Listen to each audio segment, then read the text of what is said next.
Hello everyone, my name is Dan Casey and I'm going to be your professor for engineering ethics, philosophy 315, and your particular section is 941. I wanted to have a brief opportunity to say a few words to you at the beginning of the course, at the outset, to discuss how the course is going to proceed, what the syllabus looks like, and what sort of requirements you have. Talk a little bit about what engineering ethics amounts to. In the past, I've taught this course both on campus and now 3 years online. And there's going to be one significant change this year, this particular term. That is, I've decided to do away with the group assignment that I always had. I found out if you do it online that it just gets to be too cumbersome, and at times, quite frankly, there were people who didn't seem to be contributing as much to the group as they should have. And so the group grade was kind of skewed in a direction that I found to be uncomfortable. So this year all the assignments will be individual assignments, and they will be regular assignments. You'll have an assignment every 2 weeks. You will not have weekly assignments, but you will have bi-weekly assignments. There will be 3 papers. The papers will be, the first one will be shorter.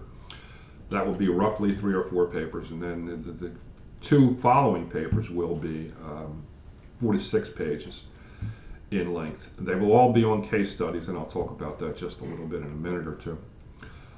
And in addition, there will be a couple discussion board assignments. One is undecided, another one will be a quiz or a short test on the NSPE Code of Ethics. What I'd like you to do at the beginning of the course is a couple of things. First, take a look at our course homepage. That will be available or should be available now if you're watching this video, is available now if you're watching this video. Take a look at the syllabus. There you'll see the topical outlines, week by week progressions, just to highlight some of the things that we'll be looking at in the syllabus. The first lecture, and my hope is that they will be video thread lectures. This will be the first time I'm using voice thread, rather, and I don't see any great hurdles, but it will be something a little bit different for me as well as this term. The first one will be on ethics. Is engineering a profession? There are reasons to consider why engineering is a profession or not. It doesn't seem to make much difference in your day-to-day operation as an engineer, whether you work in a profession or not, but certain ethical responsibilities accrue to professional groups, organizations, professions that do not accrue in the same way to ordinary jobs. We'll talk about that the first week. We'll go through framing and resolving problems in engineering ethics. The way that we'll proceed is largely by reviewing case studies. There are our text.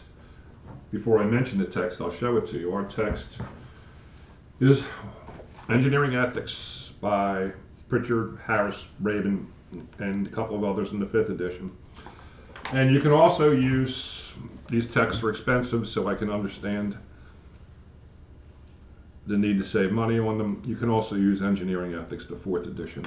There are some differences between the two, and I'll highlight those as we go through them, but they are not significant enough that you can't use one or the other. In addition, my lectures will follow fairly closely on the text. I will make comments that go beyond the text, and there will be things said in the text, stated in the text, that I cannot possibly cover in the same detail. So I still urge you to look at the text, and certainly to look at the lectures as well, that's for certain. We will use case studies. To a significant extent, they tend to be engineering disasters. I think there's a show on the History Channel called Engineering Disasters, and it's part of human nature to focus more on disasters than the good things that happen on a day-to-day basis. That's no different in terms of what we'll be doing. Certainly there are some positive case studies, positive things that engineers, many positive things that engineers do. Not all of them get the kind of notoriety that things like the Kansas City Highway walkway collapse or the Ford Pinto rear end explosions, or more recently the Takata airbag issues get. But we'll look at case studies all the way through. In fact, that is how we will approach ethics during this course, is through case studies. In the Middle Ages, Theologians call this casuistry, the study of cases. And they can be used to highlight significant ethical points. And we'll do that on a regular basis. I think there are over 50 of these, certainly many more than 50 of these outlined in the text. And also, if you look at the course homepage, you'll see that one of the links is to the online Ethics Center, which is hosted by Texas A&M, which is a center on and for engineering ethics. That is an outstanding resource, and I would urge you to familiarize yourself with this. It not only has multitude, over 500 case studies listed on it, but it also has engineering codes, connections to those, links to those. The primary code for engineers is the NSPE code, and we will look at that. We have a link to that directly on our homepage, and we'll certainly look at that closely. But there are other, as you know, there are many subdivisions in engineering, and each one has their own set of principles or ethical codes, and we will look at those in part. We'll look at the NSPE fairly closely. We'll look at the other ones in part, but they're all available to you to examine. We will spend a little bit of time in the third week looking at the history of ethics, since this is an ethics course, and this will be the only opportunity we have to directly examine history just as such. We'll look at Aristotle, Immanuel Kant, and John Stuart Mill, at least, and possibly David Hume as well, their ethics, and we'll be able to see how they tie into the text. Our particular text uses Aristotle first, and even in more primary ways, the philosophy of Immanuel Kant, the ethical philosophies of Immanuel Kant and John Stuart Mill. I'll point that out as we go along.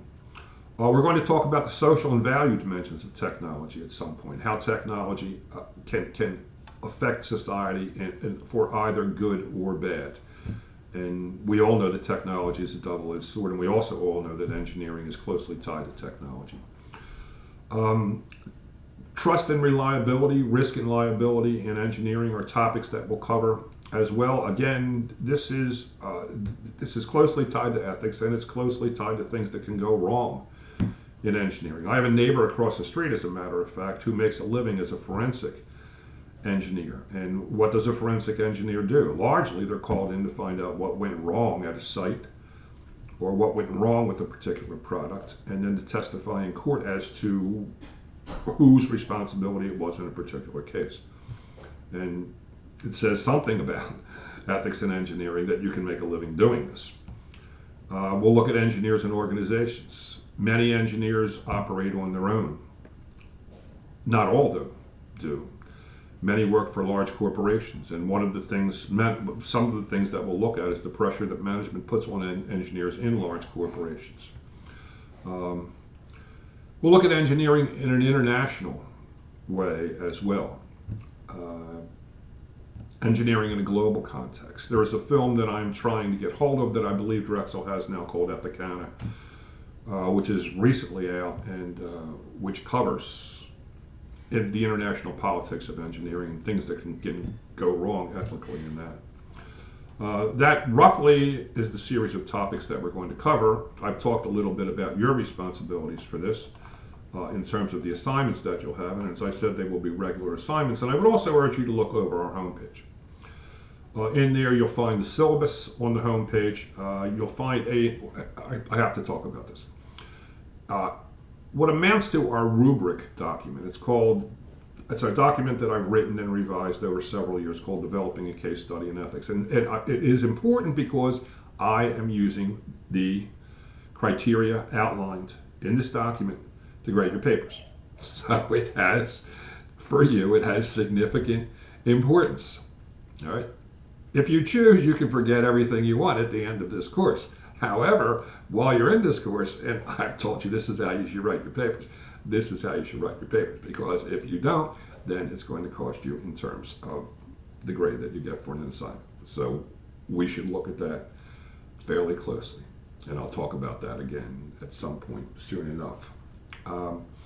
In addition, the NSPE code, as I mentioned, is there, and also the ARIES Course Reserve. A link to the ARIES Course Reserve is there. And the Course Reserve will have a number of videos. I've already brought forward from other courses a couple of things.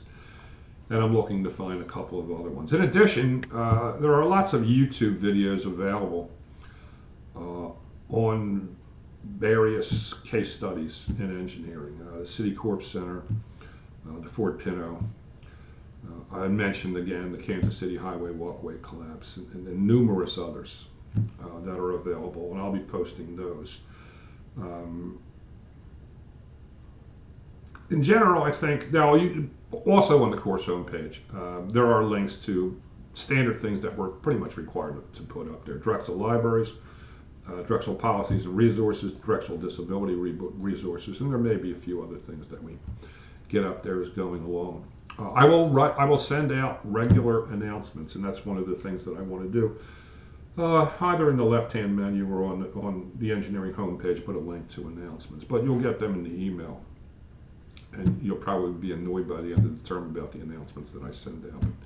If you're in an online course, I suppose that, and you've taken online courses, I suppose that you should be a little bit used to that. So in any event, for the first several weeks, we will have scheduled online office hours.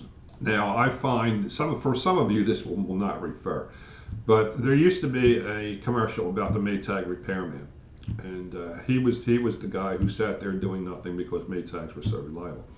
Well, I sometimes at the beginning of courses feel like the Maytag repairman because I'm there for the allotted hour, and nobody ever calls in.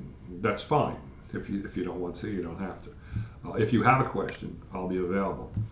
After the first several weeks, if I find I am not getting significant response, then we will go to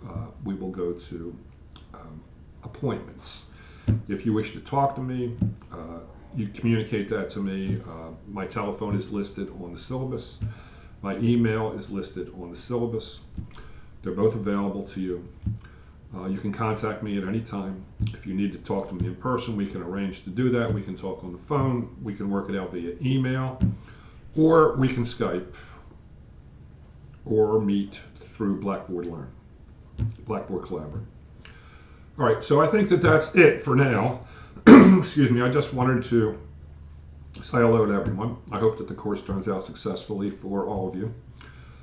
And without further ado, let me just say this. The video lectures will start to be posted. The VoiceThread lectures will start to be posted January 9th, when the course officially starts, and will be posted every week thereafter. I'll have more announcements about this as we go along, so for right now I'm going to end this and say welcome to Engineering Ethics.